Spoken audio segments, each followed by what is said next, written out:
Hey, what's up everyone? This is Snicked back with another Royal Revolt 2 video. In this particular installment, we're going to be continuing the series of base reviews that we've been conducting for about the last week. And this is a special installment because we're going to be we're down to the point on the list where we're going to be attacking the #1 base on the leaderboard in the world. Not always #1, but probably about 90% of the time. And you can never keep them down off the very top of the hill for very long. It's none other than MasterE.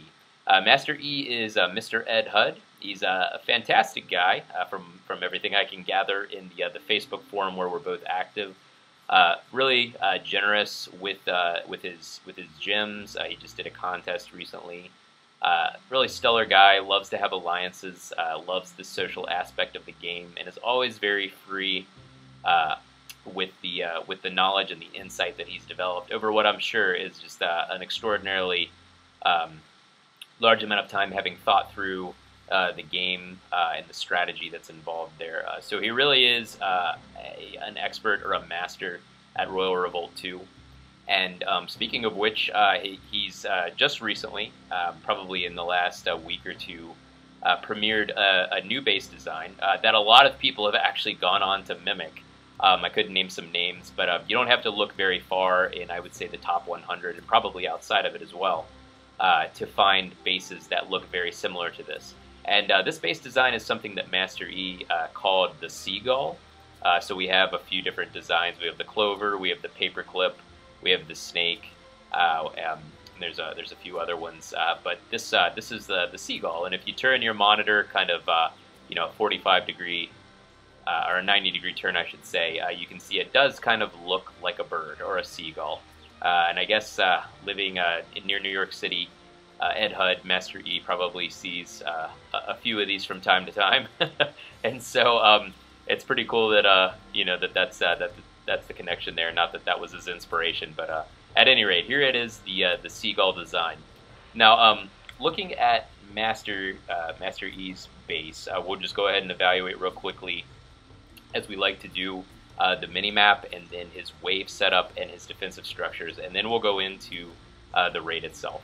And so the first thing you'll notice as we start out from the blue square at the very bottom, which is the tent, that's the inception of the raid, is we have a barrier, and then we have what is kind of subtle, but in practice is actually really effective, which is the first of several points where the path overlaps, and there's actually a bit of a choke point, again, just above the blue square there where you start out, and into that 90-degree turn to the left. There's a great overlap there where you basically the path goes out into kind of a clover shape. So it goes out and around, and then it comes all the way back, and then it basically abuts up or is adjacent to that first 90-degree turn there. And in that space is a great spot where ranged DPS that's coming out of the gate to defend the base can camp out and just attack, mercilessly attack the guys that are coming out of the gate. And so, so that is one. That is probably the first benefit and the first thing I would note there on the base. One thing that I would note that is an omission, and I'm interested to see how this works out in practice, is that there isn't actually any tower there. So you're really relying principally on the ranged DPS of your defending troops to make that a benefit at all, to kind of hold that space. There really isn't any place that's very good that you could put a tower in this design. If you put it close enough to attack that turn, it would actually be close enough for ranged DPS and AoE, or area of effect spells, most notably Sonic Blast and Firestorm, to get to. So there's a little bit of a trade-off there, but apparently MasterE thought that it was a net benefit, or that it was beneficial to have that there without the added benefit of a tower. So then you go out and around, and just as any top 10 player with a really rigorous defense would have, Ed, or MasterE, has spread out his towers pretty broadly. And to the novice eye, that probably looks like, why would you do that? Why would you dilute the potency of your defense? Don't you want to kill off the hero and bring them down as soon as possible? Shouldn't you have like a Death Valley or a you know, like a gauntlet area where all the towers are lined up and you just pelt and hammer the attacking hero. There is certainly, you can certainly do that, but once your health is so high, your HP with the different legendary items you can get, and once your spells are maxed out, that's really not the way to go about defeating your opponent. As we've commented at length in the Facebook group recently, in the end game, Royal Revolt 2 is all about setting it up so that the clock kills the individual that's attacking you. You want to whittle them down with delays, not necessarily kill them off with, you know, by carpet bombing them with DPS and with damage. So if you cause enough delays and there's enough stops along the way that require the raider to deal out cooldowns, so that they have to wait for cooldowns to take down the next tower and advance further. And then if you include things such as Frosters, which MasterE has some of, probably one per wave, and then you have Mortars, which are a great damage over time, or a great dot source of damage. So all these different things kind of have a cumulative effect of really slowing the raid down. Even if you have speed boots, even if you have screams, so you can pull your raiding party right up to you. Those are benefits, and they're going to mitigate a little bit of the delays. But basically, Ed, or MasterE here, is attempting to delay you into defeat. And he's really effective at it. And this base design is really effective. So again, very quickly, just out and around, you come back to that choke point if you make it that far. Well, there are two at the very top of the clover structure. There are two blockades that are close together that you could hit with one Blade Storm if you're organized enough to have that off of cooldown. That would be a great thing to have. But other than that, he doesn't really offer you any single spot where there's a benefit. So you can't get any 2-for-1s or 3-for-1s certainly off of any one of your cooldowns. You're going to have to go through a cooldown and with pretty much each defensive feature in this base, which ultimately, with only 2 offensive spells, ends up consuming an extraordinary amount of time. And again, that goes back to the theme of basically killing you by clock. And so we go around that loop, we get through that little choke point there, and we're into a little square, which is kind of a little bit of like a mirror image or the inverse of the clover. So it's out and around, and once again, the towers are all spread out.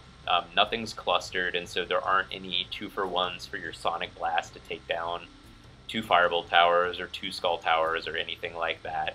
And then you go around, and then finally you're into the final approach. You get up to the castle gate. You have 10 or 15 seconds left. You let go of your Sonic Blast, but then there are these 2 towers that are in the corners there. And when you're really crunched for time, not only is that adding DPS, but that's also shaving off valuable seconds dealing with one of those 2 towers. So I'd probably say, other than somebody that's going through and spending a ridiculous amount of gems and bringing a ton of DPS to the table, those 2 towers are probably entirely expendable.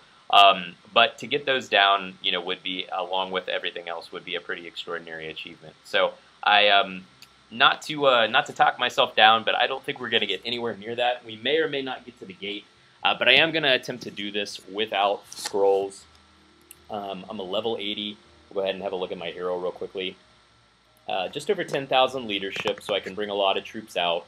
The troops that I'll be bringing out, Knights, Arblasters, Pyromancers, are all maxed. So, and as far as that goes, that puts me in a good position. I'm going to have a mix of fire and poison resistance on my armor and on my pauldrons. Fire to offset the Firebolt towers and Pyromancers. Poison resistance to offset the mortars. The ice and the blunt damage are great, not only for slowing down the attack of waves, but also for meleeing Firebolt towers, and then meleeing the castle gate. The blunt damage on either your weapon or your gloves is absolutely essential for melee attacking the castle gate at the end, as well as the skull towers beforehand. But that can be really helpful when you're really down to the wire. And then I do have my leadership build on, and so that's what boosts me up to just over 10,000 leadership. And that, of course, is the chief benefit there, is being able to generate a lot of troops very quickly and my troop bar along the bottom of the screen replenishing very quickly, because a lot of troops are going to die. A lot of troops are going to die, and I need to replenish them as quickly as possible. All right, so we'll go ahead and go into this. Basically covered off on everything. We have mortars, R-blasters, pyromancers, and then that one froster, as I mentioned earlier, is great for the slow effect. And then primarily skull towers, which is great. I'm a firm believer in that being your primary, simply because at the highest levels, the skull tower is much more dynamic and is way more powerful than even the firebolt tower is. And so you'll want to emphasize those. But also firebolt towers is a good mix to have as well. Just because of the different type of damage that it can sustain. And then, of course, it's all blockades. So here we go. We're going to go into attack MasterE. Collect from our farms. Can't help but be a little bit nervous. Maybe there's going to be a treasure chamber at the end here with a full victory. Alright, so right out of the gate, I'm going to spam some pyromancers and R-blasters, just get things started. Okay, and you can see here, there is a gate over there. There's no tower yet to greet me.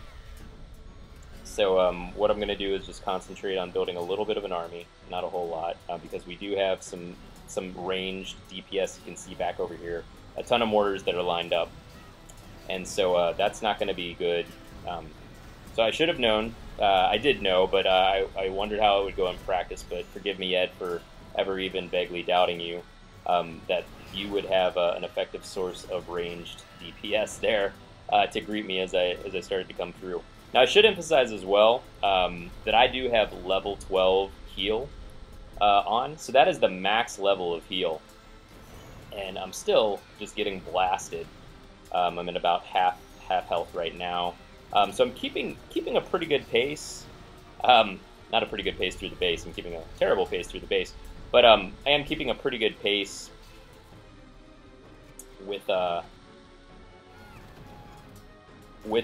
getting through it. So I have about a minute and a half left. What I'm going to do here is back off just for a minute and let my health regenerate, just because I'm not going to last much longer if I continue to go through there. This is even more. This is even stronger than I remember from the last time I went through MasterE's base. So really impressive there. Even MasterE doesn't have everything fully upgraded, although it can certainly seem like it. But you can see the combination of these towers just makes it really slow going,